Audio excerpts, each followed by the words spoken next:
Hello, and welcome to the Fiber Circus. This is episode 16, and it is March 6th. I'm your host, Elizabeth, and I'm coming to you from southern Indiana, where I have a hand-dyeing and farm business called Spottedcircus. If you'd like to get a hold of me, feel free to contact me on Ravelry, Facebook, or Instagram as Spottedcircus, or you can visit my website at spottedcircus.com. All the show notes today and everything that I'll be talking about will be just down below in the show notes.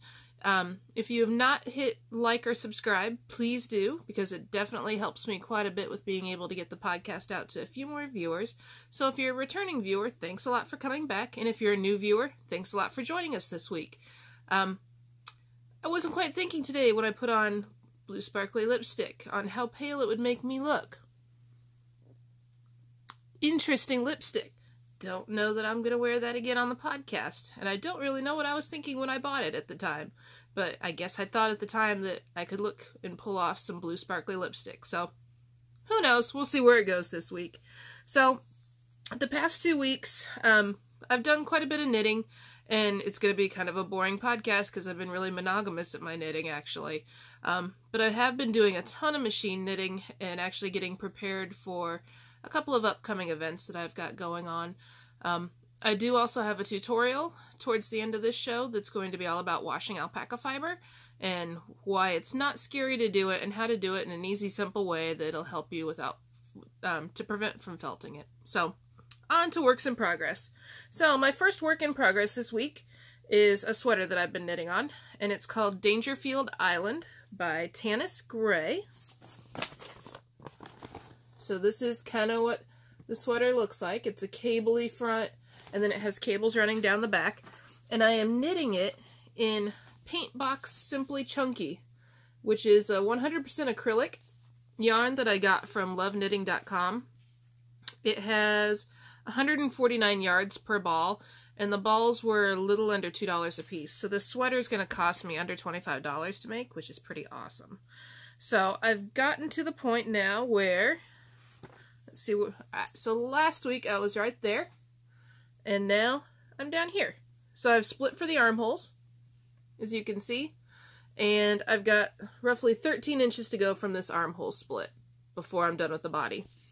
So you can see it's a reverse stockinette, and it has this large cable detail running down the back, and then both of the sides also have a cable panel and buttonholes.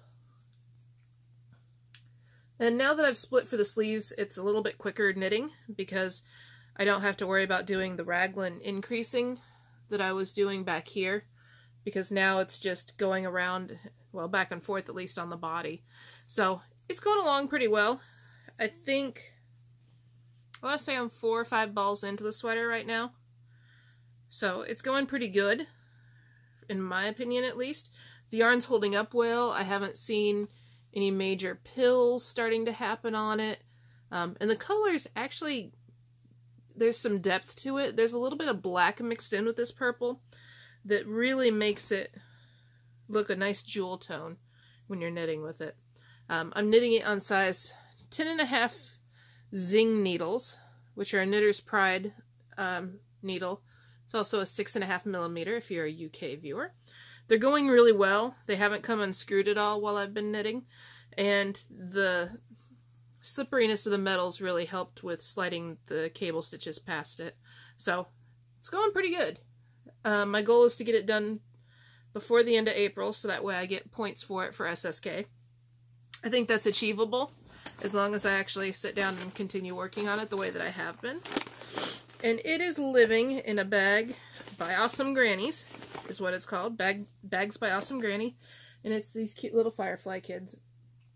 And I've been using this bag pretty much the entire podcast history that I've had these days, because it's a big bag for a sweater.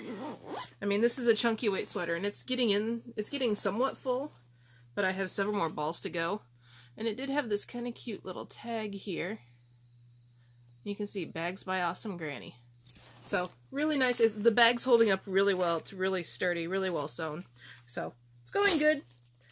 And the other project that I'm still working on is my Suriously Holey by Stephen West. And I've made a bit of progress on this. This is a brioche knit project. So for every row that I knit, there's actually 2 rows involved. So last week I was there where the rainbow stitch marker is, and I've made pretty good progress. I mean, that's probably about 3 inches worth of progress going on. I've almost finished with the repeats for this section, and then I'll do some more of these giant eyelets. And I think I'm getting close to the border section finally. It's taking forever, you know. So this side is knit with a brushed alpaca base that I'm going to be carrying, and it's in the Neon Sprinkles colorway, and it's an alpaca silk. And then this side is my Pacaboo yarn, and it's an alpaca merino bamboo nylon, and it's in the Disco Lights colorway. And I just noticed a mistake in it. I did something wrong in my brioching right there. But is anybody going to really notice that from a distance? Probably not. I'm not going back to fix that. Brioching it's kind of a new technique for me. I've got down pretty well what it is that I'm doing now. However, I think if I tried to drop down and fix something, I don't think it would go quite as well as what other things would, because I'm just not as familiar with it. So I'm making progress on my second ball of the alpaca silk, and I'm still on the first ball of the Pacaboo. And I have this much left, which is a pretty good sized chunk. And I'm supposed to use a ball, which is 400 yards, and another 600 yards, so like a ball and a half.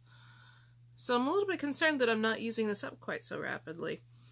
Recently, I've been kind of notorious for not using the amount of yarn that's required, but still getting the size.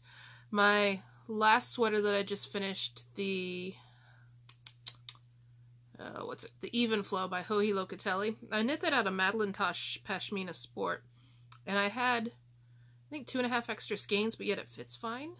And then my portage before that, I had several extra skeins there.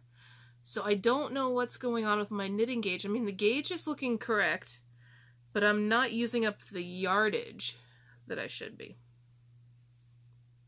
Not real sure why that is. I highly doubt that they have 2 extra skeins of ease built into a pattern. So I don't know.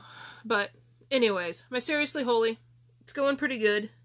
Ideally, I wanted this as a booth sample, and seeing as how I'm vending someplace next week, it's so not going to get done as a booth sample, but I may attempt to stick it to attach my addies together and then somehow stretch it out and display it anyways, so that way people can kind of get an idea as to how this yarn would look. So that's going pretty good, and that is in my Squidy Bag by Star Knits. And you can see I have all sorts of extra stitch markers that I've taken off recently, including this really cute little pig. And I think that I got that at SSK this year from the Flame and Fiber podcast, and she does lampwork beads, and I thought the piggy was kind of cute. So those are my only 2 real works in progresses. Finished objects, I actually have a ton of finished objects, and it's all thanks to my knitting machine. So here begins the parade of finished objects. I'm going to have to think about this, because, like, the Knit Girls run Stash Dash, which is where you're supposed to, like, knit down all of your stash. And in conjunction with that, I can also get imaginary points for a charity knit-along at their Super Summer Knit Together retreat. So I'm going to have to find a way to combine those 2 things and my knitting machine and somehow come out of the gate with, like, 1,000,000 yards or something. So I've been working on quite a few things. I decided that I wanted to get a lot of items knit up for this event that I'm going to next week, which is the Alpaca National Halter Show out in Denver, Colorado, and I wanted to have some finished goods that the public would be able to buy. So this is my first thing. I have this nice hat. I hand-dyed the yarn for this and then knitted on my machine, and it's got obviously some snow, mountainy snowdrifts and some trees and some mountains and then some blue sky. And then it also has ribbing on the bottom. And then the inside is lined, so that way it covers the floats.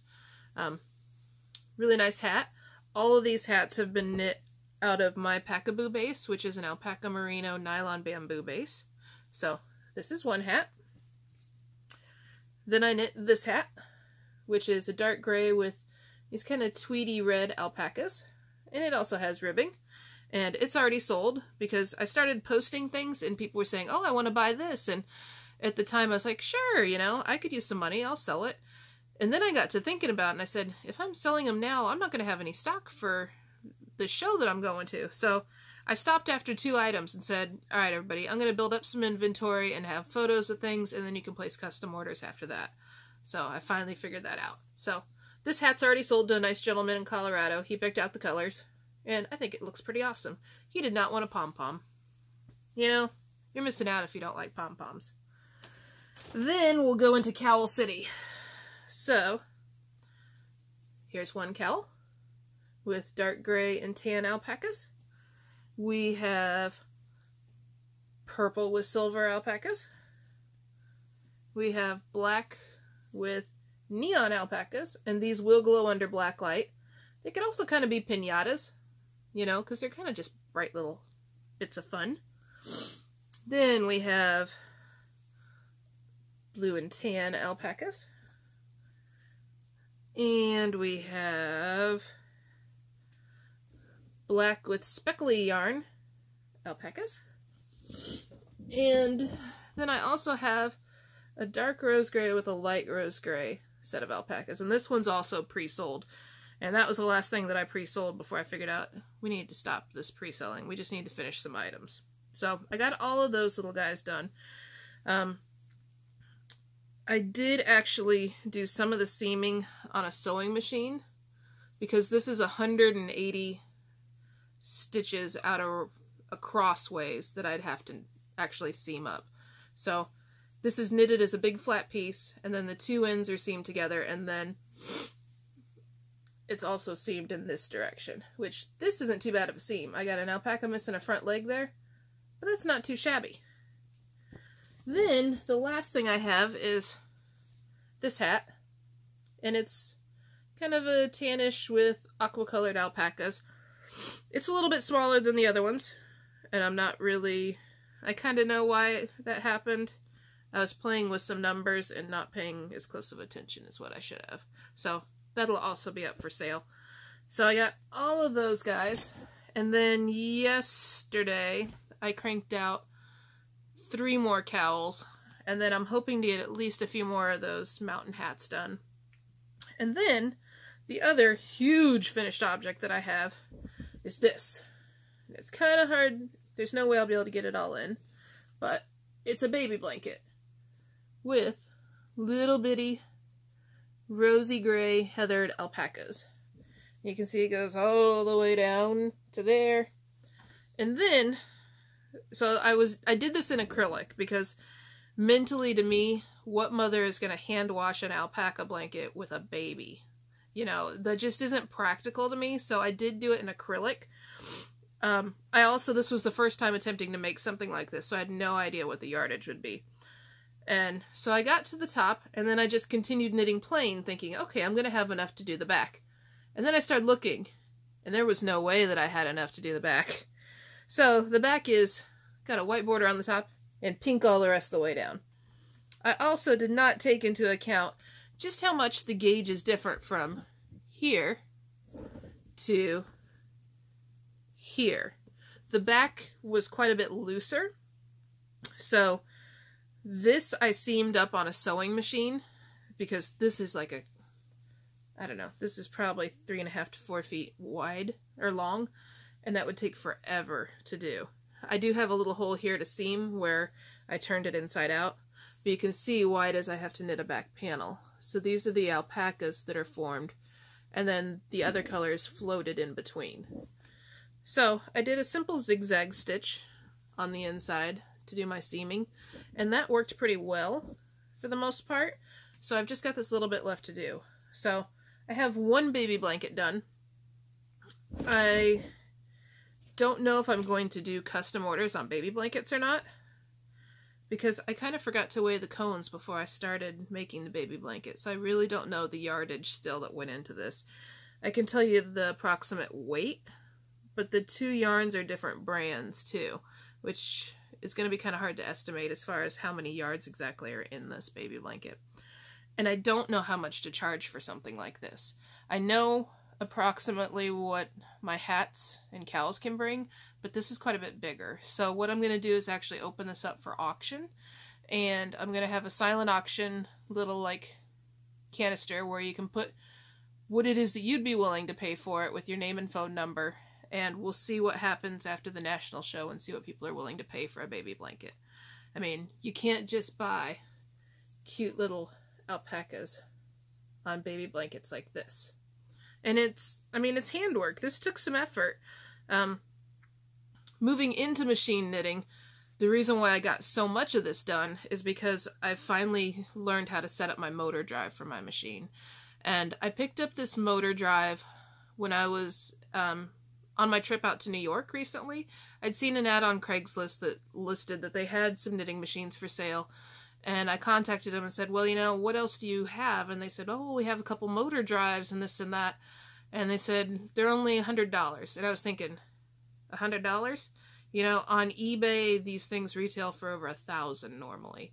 I said, for $100, I'll drive 2 or 3 hours out of my way to come look at these. And I got down there and looked, and yeah, it was a motor drive. And we plugged it in, and it did go back and forth. Luckily, I've done this enough with knitting machines to know that I need to look at the manual to something to see what kind of parts are missing. So I went through their warehouse and pulled out some kind of interesting yarns that they'd had. They used to do commercial knitting of garments, and they'd actually switched over to commercial machinery from the flatbeds that I use now. And so they had parts just kind of strewn everywhere. So I dug through it and found quite a few different things, and luckily I found the yarn sensor, the actual thing that attaches the motor to the carriage to drive it back and forth. I mean, kind of key detailed parts to this. And there was also a stand there that I knew went with the motor drive. They charged me extra for it, but at the deal that I was getting, you know, fine. I'll take care of that. So I got this motor back, and it was pretty filthy, and it still is pretty filthy, but I got so excited about using it, I said, all right, let's just set it up and go. So I got it set up on one of my electronic machines and programmed in my alpaca punch card, or my alpaca pattern, and then my my Rocky Mountain hat pattern that I do. And I got it running, and the first thing came off perfectly fine. You know, it knit 150-ish rows in less than 5 minutes without me having to do much of anything besides move the weights up, which was awesome. Then I thought, hey, maybe I should lubricate this safety part that when the carriage jams, it'll break away and continue on without the carriage, so that way it doesn't bend up your needles and stuff. Well, that was a big mistake, I figured out, because then I couldn't get it to stop tripping when in reality it just should have kept on going. So I had to pull that off and attempt to get the silicone spray that I use off of it, which was kind of a trip. The second day, I managed to knit the entire back half of this blanket, which is a little over 400 rows, without stopping at all, which was awesome. So I think why it's still tripping slightly is because it's so dry in the house right now, and so the static electricity is building up on the needles and on the yarn flowing through, and it's causing the carriage to have to work harder than what it should. So long term I may have to set up a little humidifier near my motor drive. It's also shedding off some black junk into my machine, which I'm not too happy about. I probably need to buy a new drive band for it and truly pull it apart and give it a hardcore cleaning. The problem is there aren't many videos on how to do that compared to every other machine part that I have. There's very detailed videos on those. So the new drive band is like $80 or $90 to get one. So long term I'm going to end up buying one, but I definitely need to clean it out because it's like shedding this black dirt. And it's because it's been stored out in a warehouse where dirt was just falling onto it and lint was falling onto it, and it combined with oil, and it just made for a nasty mess. But the motor drive is awesome. When it works great. I'll insert a video right here of the motor drive in action. My biggest problem right now, besides the static, is keeping the kitten from jumping up on my balls of yarn, because any little tension change in the machine and it will disconnect from the safety, which drives me up the wall. And I managed to catch my hand in the safety mechanism there and pinch the heck out of it. And then I rubbed my arm against the needles and got a cut there. So it's taken a couple chunks out of me recently, but it's so much faster it's not even funny, which is awesome. So long term, my motor drive is going to help me out quite a bit. I still have to do the pattern designing, I have to do all the seaming with it, but it takes the muscle work out of it, because I found with the first couple of cowls that I was knitting with my arm and not with the motor drive, my wrist was starting to hurt after a while. I'd broken my dominant hand here about, I think it was 2.5 years ago, roughly. And since then, my wrist, every now and then, if I do a lot of labor with it, will get tender. So I wanted to be able to still continue production. So my goal is eventually to be able to offer custom knit items for people for their farms at a wholesale price using their yarns, and be able to produce high-end custom alpaca goods. My problem I'm going to start running into soon is that the yarn that I have was a limited quantity because the manufacturer of it has stopped manufacturing it. So I'm going to have to find a replacement.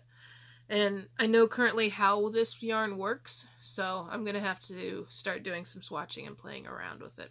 So I'll put in a video right here of the drive band in action, or the drive motor in action, and it's pretty awesome to watch.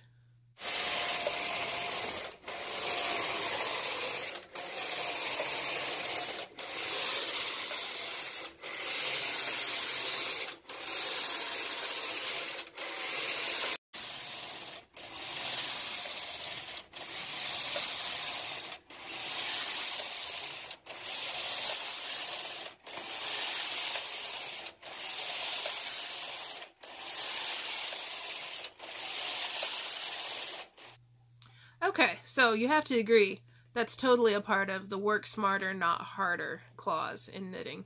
You know, that thing's knitting color work at a speed that there's no human that could match that, which is awesome. And it's definitely still handwork. There's still quite a bit of work involved with producing that. The mechanism is very similar to how any commercial hat is knit. And if you look at a commercial colorwork hat, they're all seamed up the back like mine is. There's no machine out there that can print color work or Fair Isle in a circular design. The two beds just can't pattern that way. So I'm happy about it. The motor's working good. On days when it's working good, I love it. On days when it's a struggle to get it to do what I want, I just want to throw it out the window. But it's going okay so far. So travel. Next week I'm leaving for the Alpaca Owners Association National Halter Show. It's going to be out in Denver next... When is it?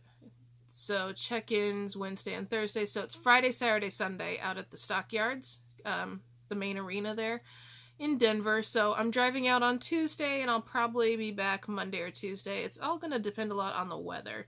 So I'm driving my van and my trailer with all my products in it. I'll have my carders there, spinning wheels, some knitting machines up and running, of course yarn and blending fibers, and I'll be doing demos all weekend on different crafting. So that way people that are interested in alpacas can see what it is you can truly do with their fiber.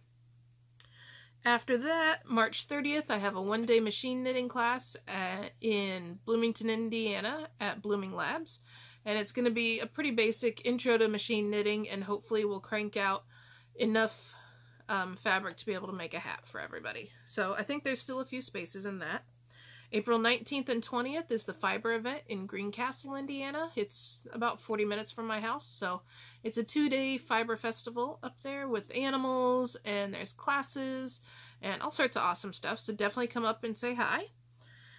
Then May 13th through 20th, I'm going to be involved with the shearing out in Colorado. Then June 7th through 9th, I'll be at the Estes Park Wool Market, where I'll be teaching Corespinning and Vending, and that's once again in Colorado. This will be trip number 4 to Colorado once I do this one out to Estes Park. After that, we're going June 22nd and 23rd. I have a Fibery Fun weekend planned down in Makanda, Illinois at Rolling Oaks Alpaca Ranch. This is a really great class that gives you a good introduction to how to work with fiber, how to select fibers for hand processing, washing, dyeing, blending, carding, and dyeing different things. So it's a really good basic intro class for everything. Then the 29th and 30th of June, I will be doing a machine knitting class at, what's her farm name? River Hill Ranch, down in Richmond, Kentucky. And that should be a lot of fun. Then July 17th through 21st, I'll be vending at SSK, which is the Super Summer Knit Together, and also attending. There's a one-day vending event there on that Saturday. It's held in Nashville, Tennessee at the, what's it called? Scarrett Bennett Retreat Center, I think is what it's called. The vending event is open in the afternoon from 1 to 4 to the general public if you'd like to stop out. And then on the 21st, I'll be teaching at the Alpaca Owners Association Fiber Extravaganza that's also there in the Nashville area. And I'll be teaching Corespinning and overdying all the natural colors of alpaca to see how different colors affect the natural colors that alpaca has. So lots of great stuff. Now we're going to move on to an educational segment, and I filmed a little bit of how to wash an alpaca fleece today, so that way people get very scared that they're going to felt fleece when they wash it, and so they're scared to even try. And a lot of people will purposefully spin dirty alpaca, which I can't stand to do that. All that dirt and dust gets flying up into your lungs and on your wheel and stuff when you're actually spinning dirty alpaca. And then it also traps the dirt in the ply twist structure. So when you go to set your yarn, there's really no great way to truly get it ever 100% clean. So I definitely think you should be washing your alpaca prior to processing. So I've got a little video of that right here.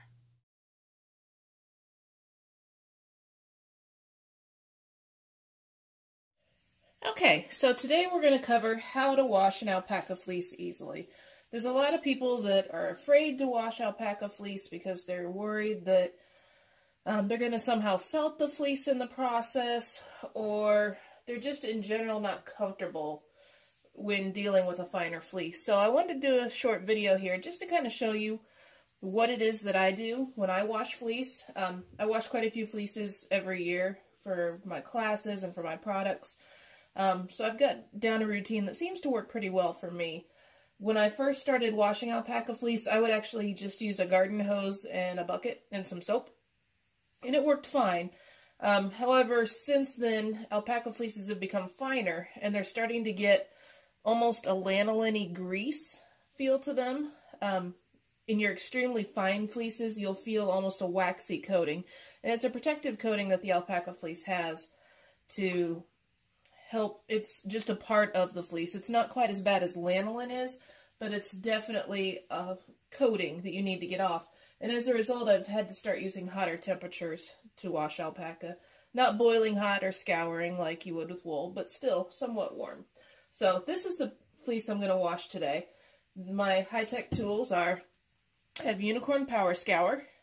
This is the only thing that I really use for washing fleece with.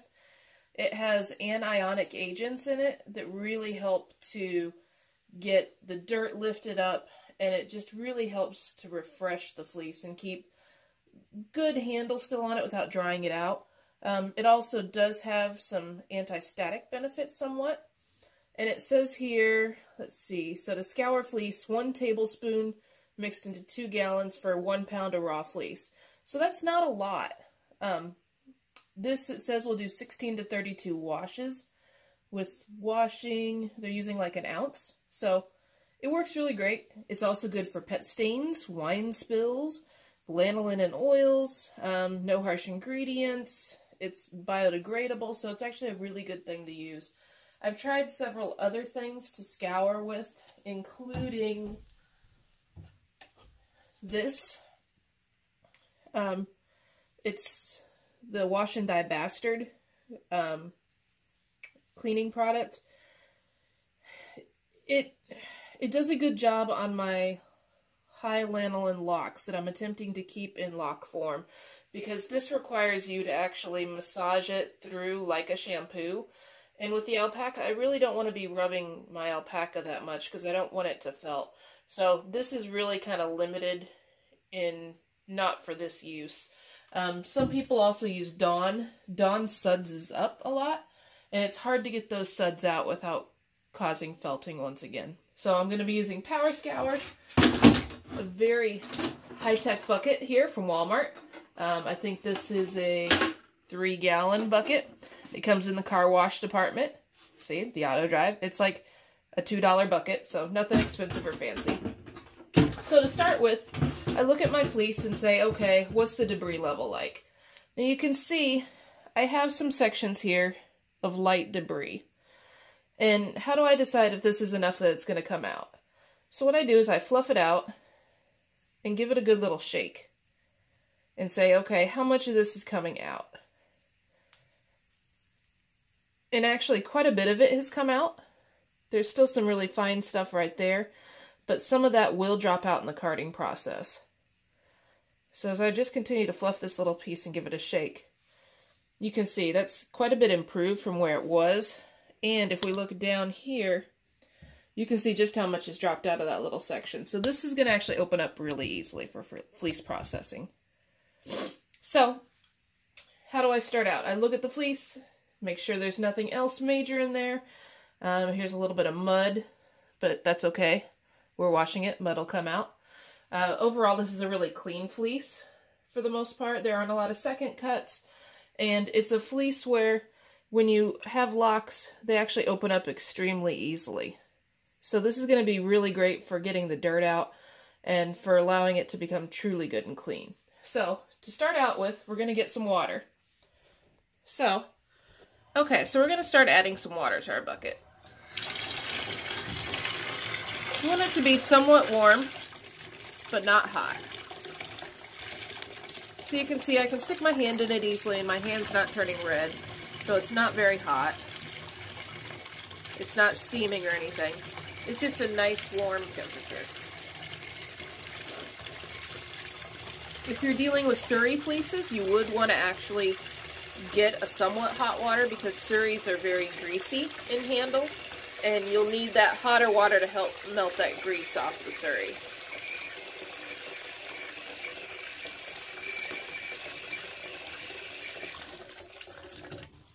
Okay, so we got about 3/4 of a bucket there. And what we will do is just add a bit of a squirt of Power Scour to the bucket. So you can see, not a ton. And I'll just swish it around. So you can see there's a little bit of sudsing, but it's not crazy suds. So, back to our fleece here. What I'm going to do now with our fleece is actually open up all the locks. So I just want to take it by a handful, and normally I would do this outside, however it's cold out, mainly because I wouldn't want the dust and dirt flying around in my house. But wintertime calls for desperate measures. So, all I'm doing is tearing apart the lock structure. I'm trying to help that fleece open up. Any really obvious pieces of debris, I'll pull out. But I'm just fluffing it. And see, there's another piece. I'll take that out. And then I'm just going to flop it into my bucket over here. And I'm not going to push it down. I'm just going to make a pile for right now. So, we'll continue fluffing here.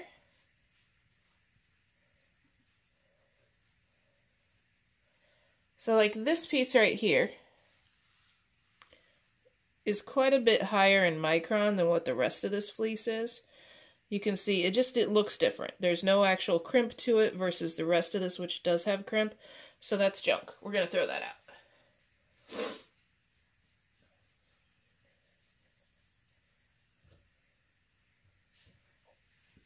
So this fleece, it's not an entire fleece off of one animal. It's actually just a part of the fleece.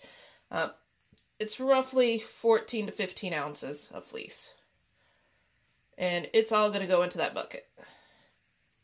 With a full-size adult alpaca fleece, I could normally put the entire fleece to wash in 2 5-gallon buckets, and that would be plenty of space.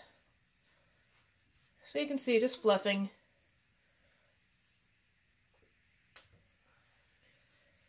You can see there's some really neat color variations in this fleece. So when it spins up, it's going to actually be really pretty, I think. It's going to have a really nice heathery look to it. The animal's actually considered to be a dark silver gray, but it has quite a few rose gray spots to it.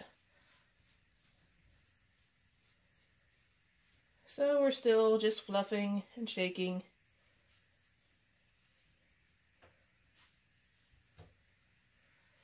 So here you can see how the lock structure is holding together really well. And if we don't open those locks up, then the dirt can't fall out. So there's a lot of people that when they wash fleeces in lingerie bags like this. The problem with washing in a lingerie bag is that there's no way for this fleece to freely float in the water, and there's no way for the locks to actually open up. So you end up with fleeces that you have to wash, 5-6 times in order to get them clean enough, which, me personally, I want to get them one and done. I'm probably going to wash this once, and then rinse it once, maybe twice, depending on how the rinse water looks. And then after that, it's on to drying or dyeing. I don't really need to waste a ton of time with attempting to get dirt out. And if the fleece isn't trapped in those lingerie bags, there's no good way for that dirt to escape.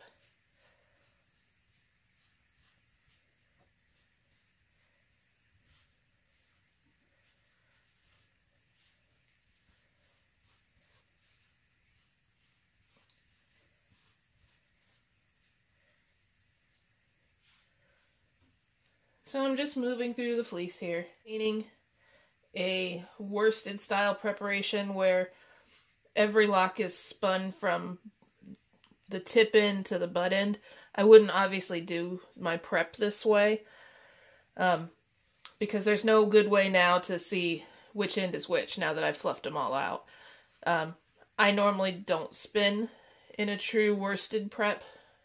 However, if you do, there's a lot of good sheep videos out there that show you how to maintain locks and how to wash them in little bitty individual bundles for processing. This is more, let's get it cleaned and let's get it into a drum carder.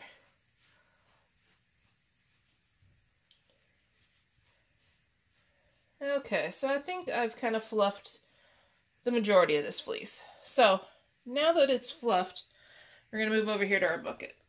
So this is the fleece that I fluffed already. And when I put my fleece into the bucket, I'm just literally going to push my hand down and feel all the little bubbles rise up.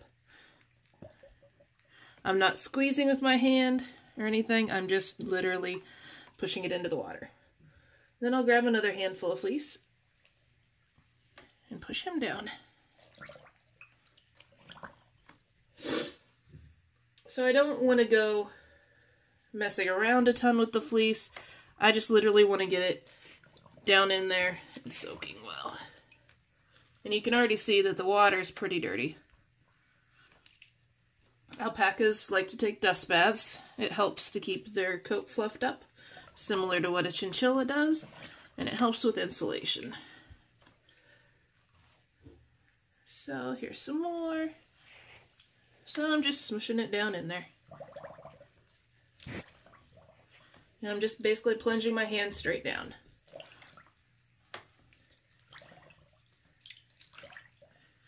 Okay, so I've got it in there.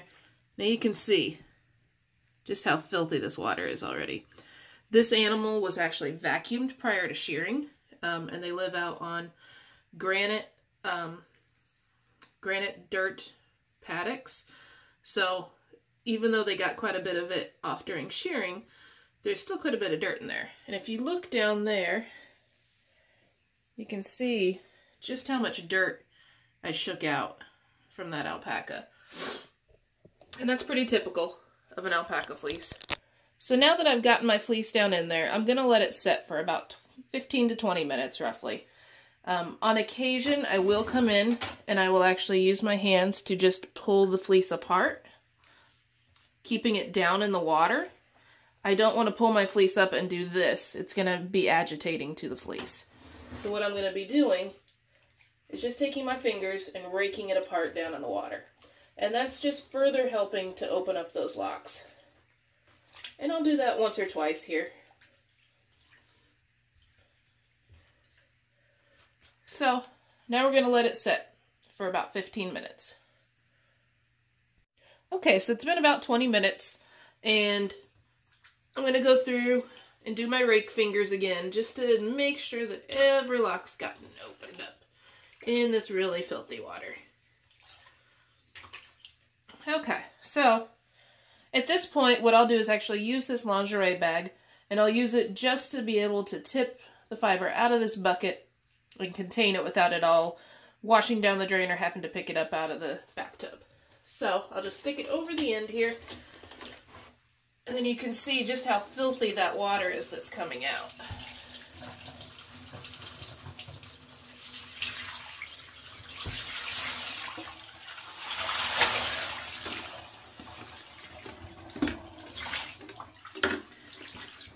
That was a pretty filthy alpaca.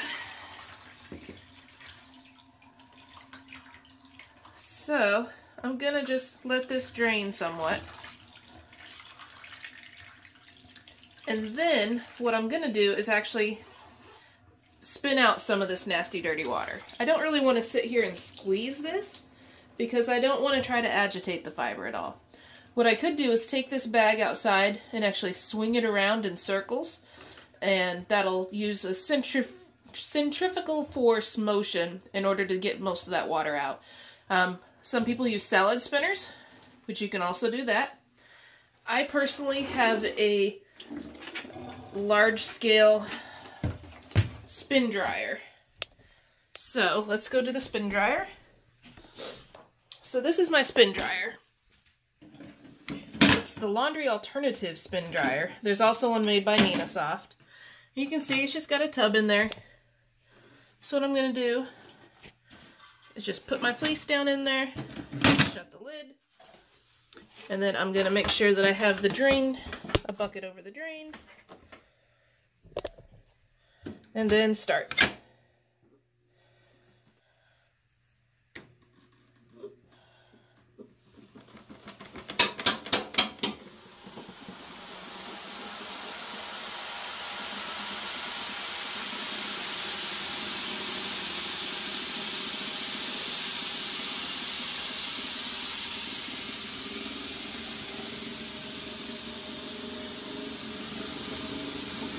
And I'm just going to let this spin until the majority of the water stops running out.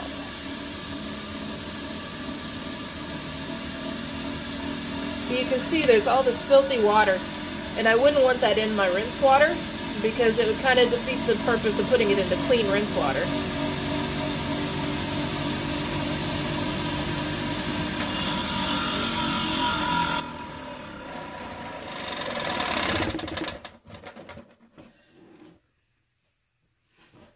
So there's the majority of the nastiness.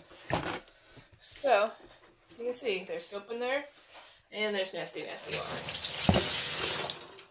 And if you're not spinning your fleece out after your initial wash, you really should reconsider, because the problem is that you're putting all that nasty water right back into your clean rinse water.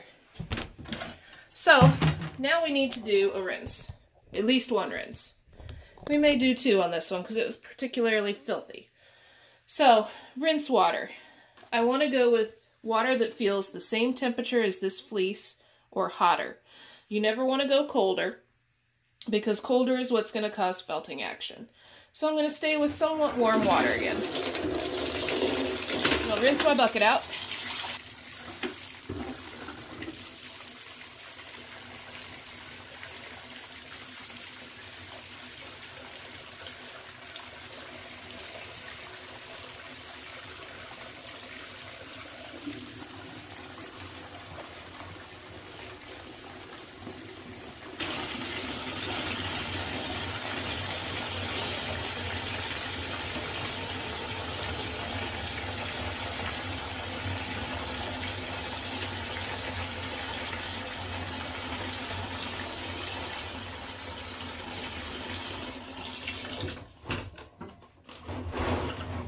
Okay, so I used roughly the same temperature as my fleece, slightly warmer.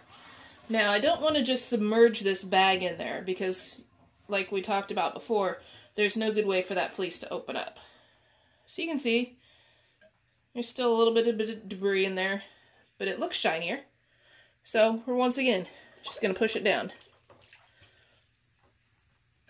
And we'll put it all in there.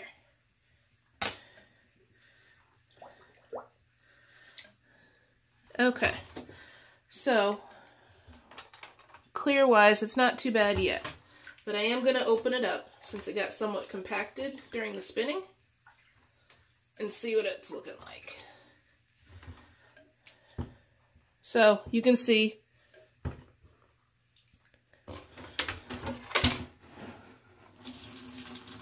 it's still somewhat dirty in there. So what I'm going to do is we're going to actually add a little bit more soap to this, because it didn't come quite as clean as I had hoped.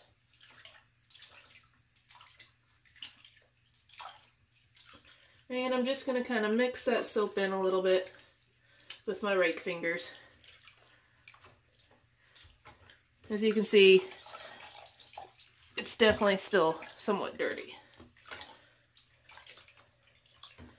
So we're going to get it good and opened up. And we're going to let it sit again for probably about 10-15 minutes this time. And just attempt to get that last little bit of dirt coming out. Okay, so we've let the second wash sit for about 10 minutes or so. And let's see how it looks now. So the water's definitely not as dark.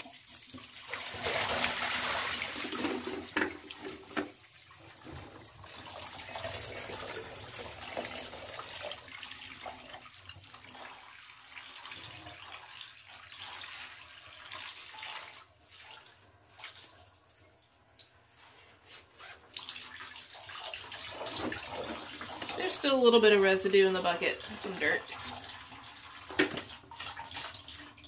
Okay, so I'm going to go over and rinse it, or spin it out again. Okay, so we're back, and this is what the second washing looked like. So, it looks dark in the bucket, but it's actually not too bad. So what we're going to do is give it another rinse without any soap in it. And once again, you want to make sure it's at least as hot as what your fiber feels like.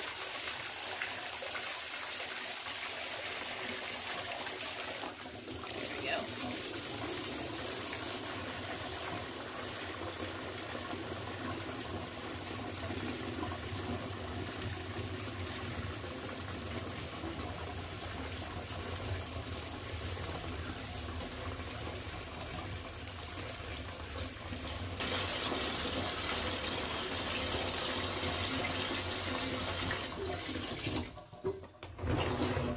Okay, so we're going to take the fiber out of the bag once again and just dump it in. And let it sink down. And we'll open it up to make sure it's not compacted.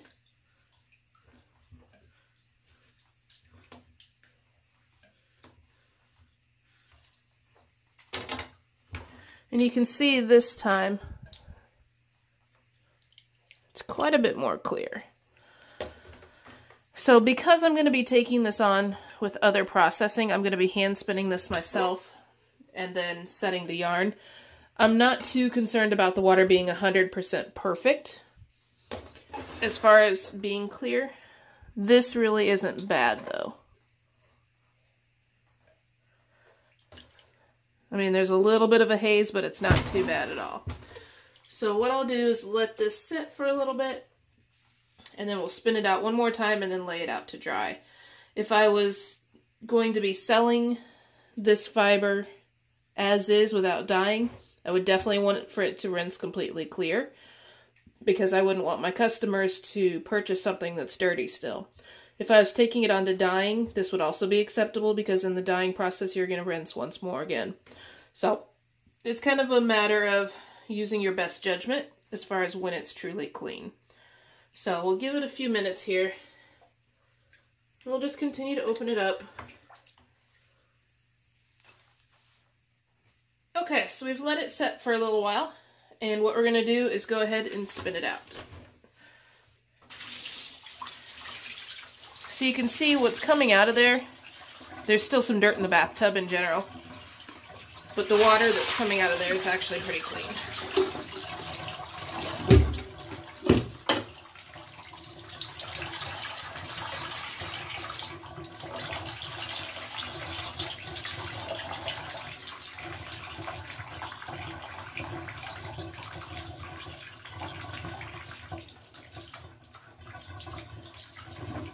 And inside of the bucket actually doesn't really have a dirt residue like it did the last time. So that's a good sign also that we've gotten the majority of the dirt out. So I'm going to go ahead and go spin it real quick. Okay, so here's our fiber after it's been rinsed. And I've spun it out, and the water was pretty clear when I got into it. So at this point, I mean, it does stick together, and people will say, oh my god, I felted it. You haven't felted it, the alpaca is just wet. So when I go to dry it, what I'll do is actually just somewhat fluff it up. It'll feel kind of like you're tearing at it, but you're not. It's just the wet alpaca's compacted. And I will just go through and somewhat fluff this up, so that way it'll dry out a little bit easier. And I will actually stick a fan on this, so that way it'll help speed up the drying. And I'll come back in probably about an hour or two, and I'll re-fluff it again. Just so that way there aren't any compacted areas that aren't going to dry near as quickly. If I'm in a super hurry, in a time crunch, what I'll actually do is put a dehumidifier in the room with the fleece and allow the fleece to have the humidity and water basically suctioned out of it. It really helps speeding up that process quite a bit. So I'll just go through and fluff it every now and then just to help keep it aerated and not have any wet clumpy spots. So that's the basics of fleece washing. Hopefully you didn't find it too scary. It's really not a hard process to do.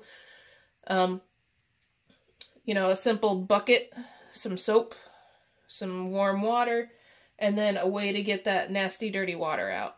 You can see I didn't agitate it a lot when it was in the water. I used my rake fingers, you know, and kind of raked it apart down in the water.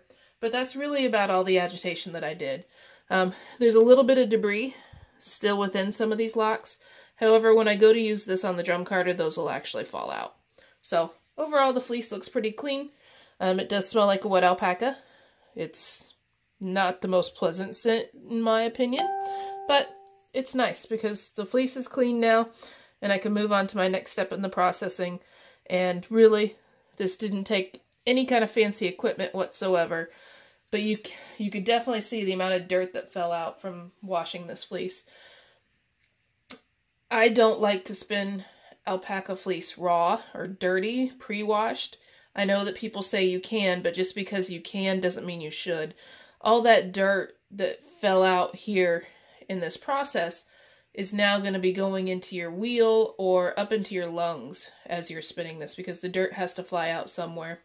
And then when you're plying your yarn, it's going to actually be trapped inside the plies. So I personally do not recommend spinning dirty raw alpaca fleece, especially if it's fleece that's been stored for a good long period of time. It's possible there could be mold spores in it or mildew, and you really don't want to be breathing that kind of stuff in.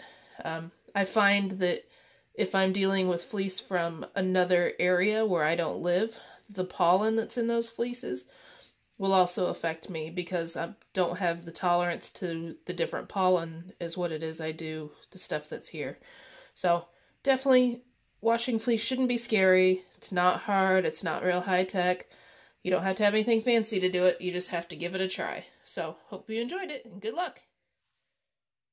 So hopefully that gave you guys a good idea on how to wash alpaca, and it'll be a little bit more helpful to you guys. So a little sad farm update. Unfortunately, pretty soon after the last podcast, I did make the decision to put Maggie down. It was a pretty hard decision, but unfortunately she wasn't getting better and she wasn't standing up on her own.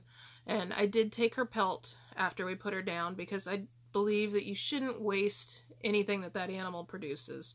You know, it wasn't ideal to be able to shear that hide, but to be able to take it off as a pelt and still use it's, I think, the best way to honor that animal. And in the process of doing that, I did discover some very large abscessed areas underneath on her hips where we were pretty sure there was an injury there. And looking at it, it appears that there was some kind of bone fragment or definitely some type of a break that was starting to heal incorrectly and was causing an infection back in that area. So that made me feel a little bit better that that was definitely the right decision, but it still wasn't an easy one, and it sucked. You know, the only good thing that's going on right now with the critters is that I looked at Measles the other day, and she's nice and fat, which is good, and I got to see the baby moving around inside of her. She's due May 20th when I'm in Colorado, so I'm hoping and praying that she decides to give birth a week or two early when I'm still in the state. Otherwise, I'm going to be looking for a farm to transport her to, so that way she can have somebody around when she's birthing out, because this will be her first time, and that cria is going to be a pretty valuable little cria to me. So she looks good, she's fat, she's a sassy little booger, and that's how I like her. So we'll really get to see just how big she is when we shear her. Our current plan is to probably shear the very first weekend in April. So if you're a praying kind of person, pray for no rain in like the week leading up to that, because I can't shear wet alpacas, and it's not cool if it rains like 3 or 4 days prior to shearing. So hopefully it'll go better. So that's about it for this week. Hopefully you guys learned a little bit about the machine knitting and enjoyed the educational segment on alpaca washing. And don't forget to hit subscribe and like down below. And I will plan on talking to you guys again in 2 weeks. Thanks a lot. Bye.